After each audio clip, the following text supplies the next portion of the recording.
Hello, everyone. We have a very special guest today. I hope you're ready. And that is one of my co-stars in the movie Becoming the Keys.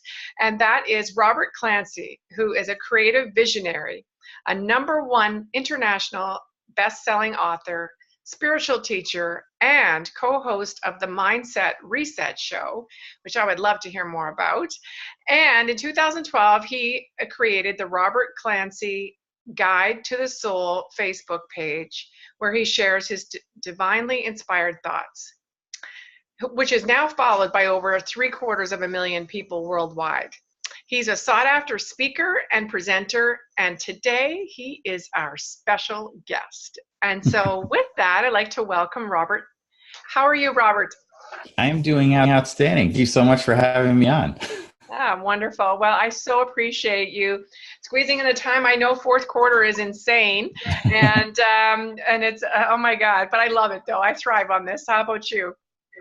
Yeah, I love staying busy. So that is the keys to life, and just really getting out there. And I like the challenges every day and the change. So that's the career that I have allows that. Absolutely. So, Robert, that was such a brief introduction. Can you just share with us a little more about you and what you got going on right now and where you're at? Well, I'm probably the most difficult person you're going to meet on the planet. I've got 100 on logic exam, and 100 on the final, and the highest grade in the course college. But so that led me into being a programmer. I have that side. Equally adept on my spiritual side. So I consider myself center-brained, and I love creativity. My wife and I founded Girl Design Studio, which is a digital marketing firm. This is our 30th year, and we've everything from launching Guitar Hero. We work with Citigroup, Disney, Activision, many associations, law firms, financial institutions, Home Depot, the American Airlines. So we've got tons of different projects coming in. And so we do writing and design. And then the spiritual side, I'm an author, as you mentioned, and I've got my fourth book just came out, which is Lost Awakenings. And that is a poetry book that has affirmations that you can meditate to. And my other book last year is also a bestseller, Soul Cipher. So those are kind of my pet projects going on right now, and just love everything. Just really programming, creating. I have a creative firm, a wonderful creative team, and just all the people that I get to connect with around the world.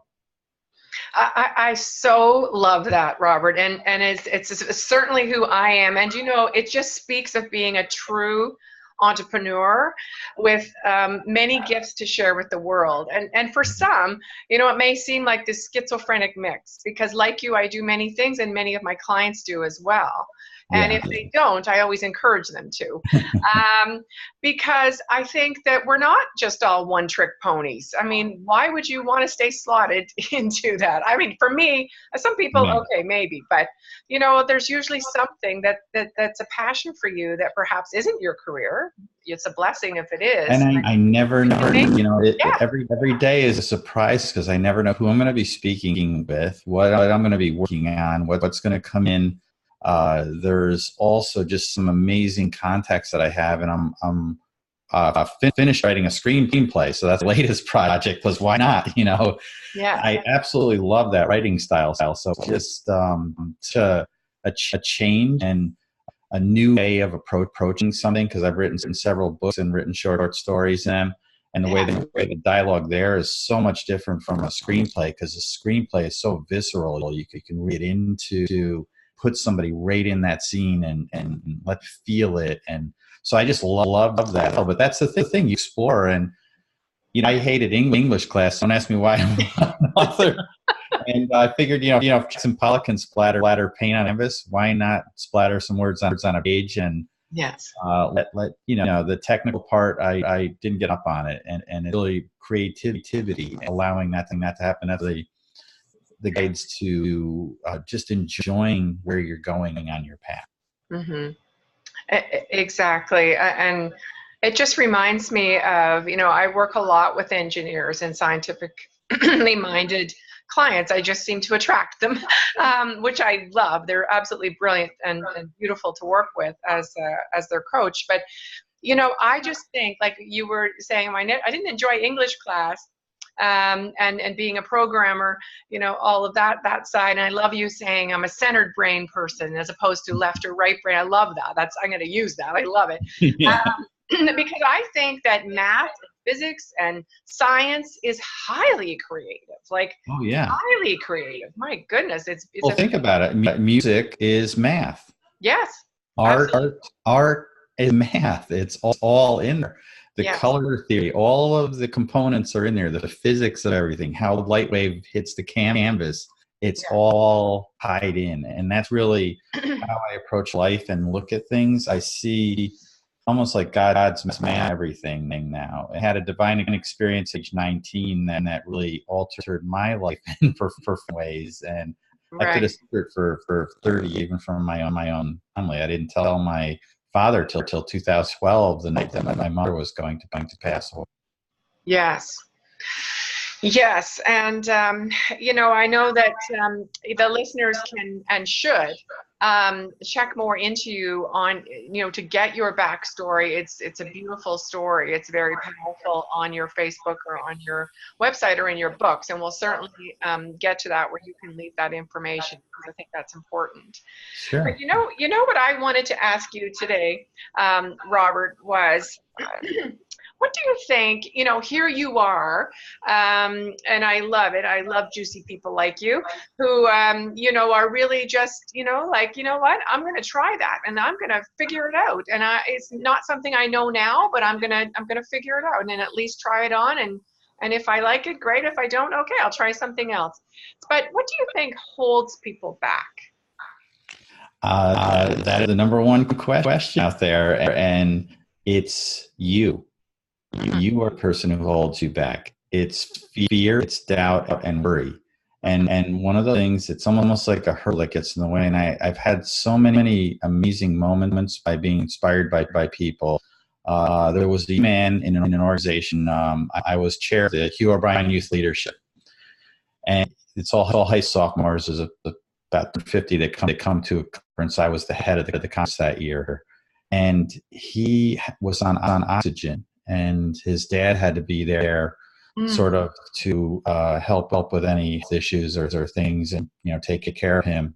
Mm-hmm. And he was also stunted in some way where he's a lot younger than a high school sophomore.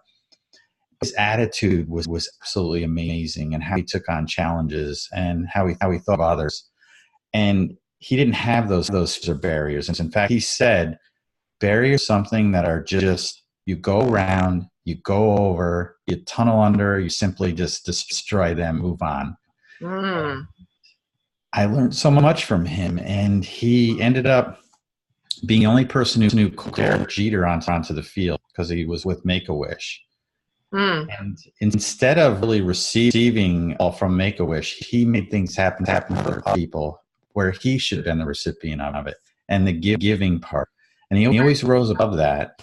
And that's really the key, is like fear can be one of those things that just stop right in your track. And what are to fear? There really is nothing there if you just take a step forward. I mean, I wouldn't have a business if I feared that I was going to fail. And once you identify what that is, it's like, well, I have everything to learn, so really I can't fail. And once you get to that, you can move forward. And then, you 5-year hurdle, the 10 years hurdle. Now it's our 30th anniversary this year. Yes. And we're still going. So, let go of that stuff. That's what holds you back.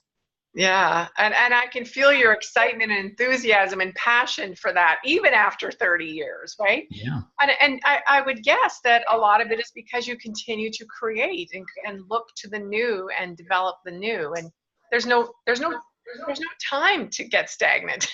Right. There's no place for it, right? You're continuing to create and evolve and grow all of those businesses. It's absolutely brilliant.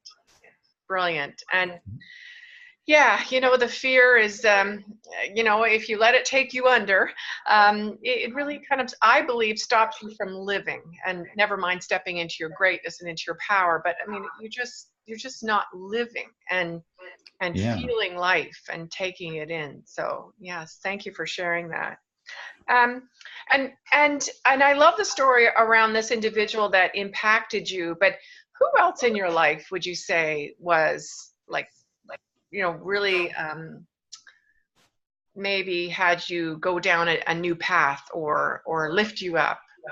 Well, it starts with parents, and my dad was actually in World War II, and early on he taught me what leadership was, and he was actually on the beach during the D-Day mission.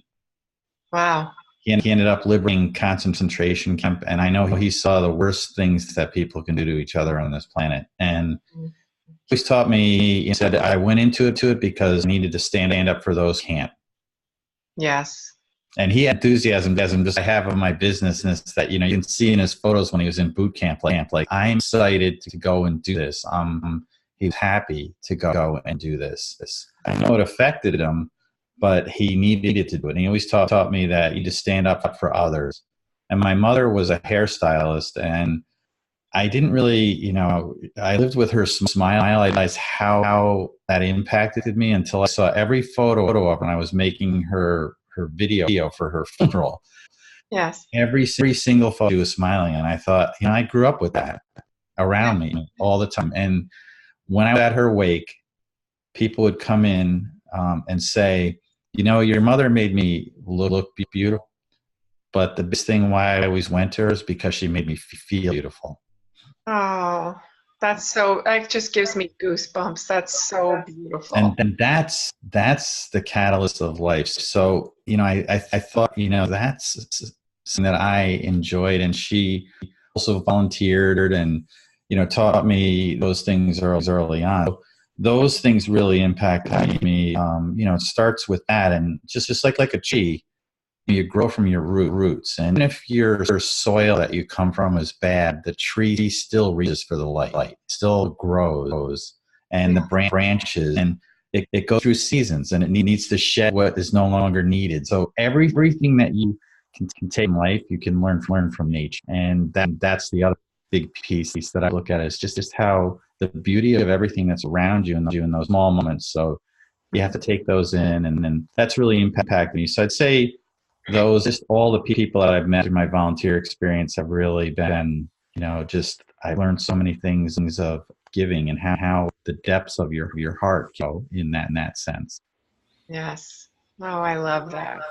I love that. It's in fact, it's one of the things when I'm in a coaching engagement with an individual who's really struggling and really stuck. One of the first things we talk about is where can you start giving more in your life?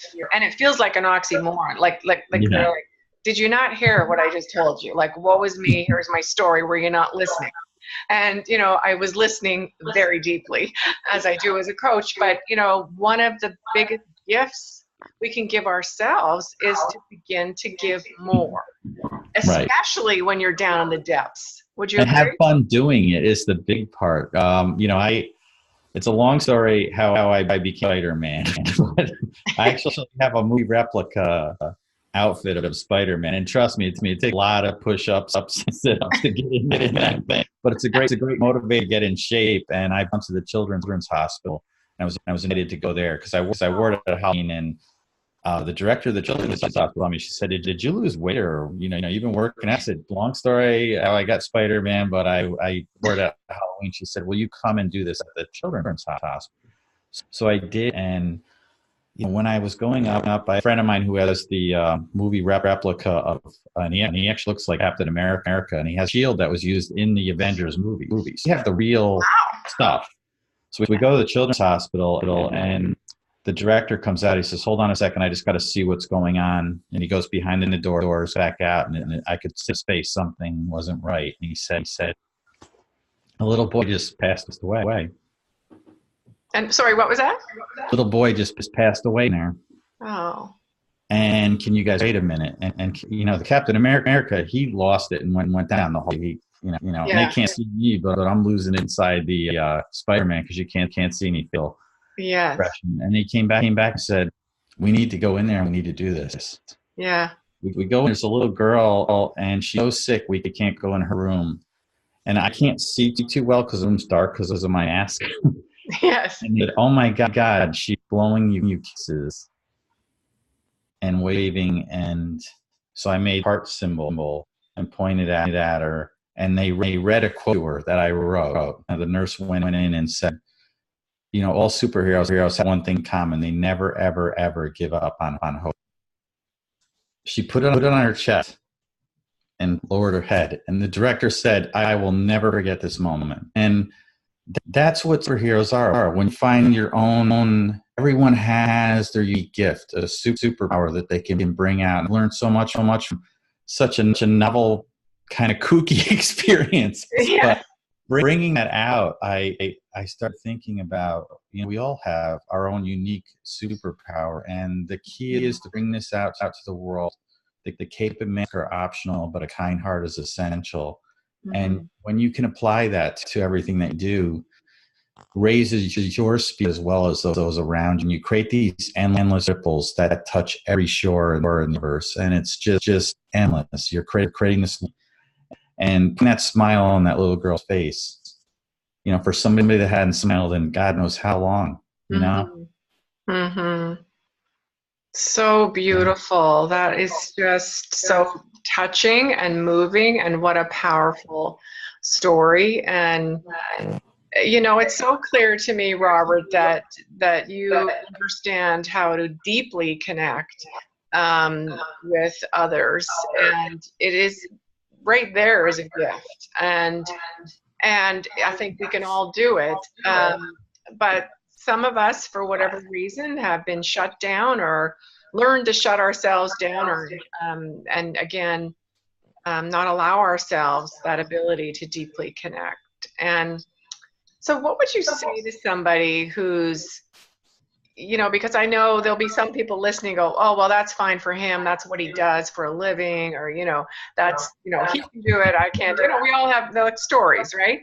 What would you say to someone that in their heart of hearts, because human beings, I mean, I know the neuroscience behind it, I've studied it for 30 years, is that we are built to connect. I mean, we are made to connect.